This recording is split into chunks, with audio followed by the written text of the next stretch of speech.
और फिर जब आप पीछे मुड़कर देखते हैं, अगर ताल्लुक खत्म हो गया, रास्ते अलग हो गए, तो आप कहते हैं कि मैंने पूरी कोशिश की कि वो दुखी ना हो। बिल्कुल, लेकिन बाबा ये मेरे ख्याल में कुछ ज्यादा ही हो रहा है। मतलब ये कि आप ऐसी बातें क्यों कर रहे हैं जैसे मरने वाले हो। पागल मत बनो बेटा, कोई नहीं मरने वाला। मैं तो बस तुम्हें जिंदगी के बारे में नसीहत कर रहा हूं। जो मैंने सीखा है वो बता रहा हूं। वो तो ठीक है बाबा, मैं समझ गया, लेकिन हमारे सामने अभी बहुत वक्त है, ये भी तो सोचे ना। हाँ ठीक है, वक्त तो है, लेकिन अब जबकि मैं जज्बाती हो ही गया हूं तो अपनी बात जारी रखता हूं। तो गौर से सुनो। अपनी माँ का ख्याल रखना।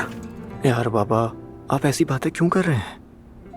आपकी इन बातों का क्या मतलब है? कुछ नहीं, मेरा मतलब है कि बस तुम्हें आखिरी बार तंबी कर रहा हूं मैं।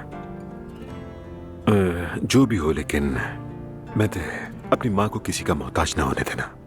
उसका ख्याल रखना, हमेशा उसके साथ रहना, और किसी को भी उससे दुखी ना करने देना, ठीक है?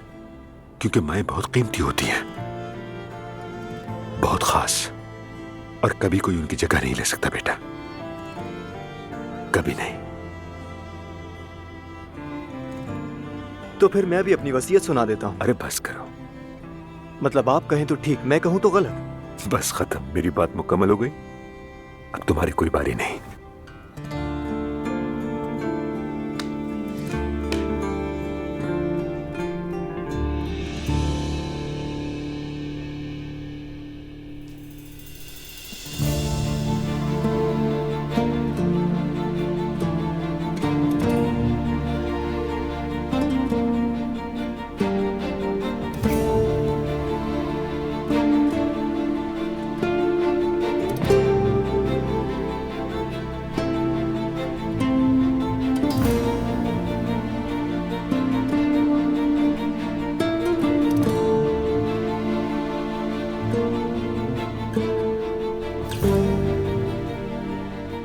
मैंने सोचा था वो कहेगा कि मैं तलाक चाहता हूँ मरियम से,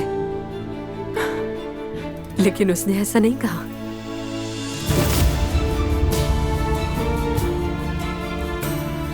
बिस्मिल्लाह।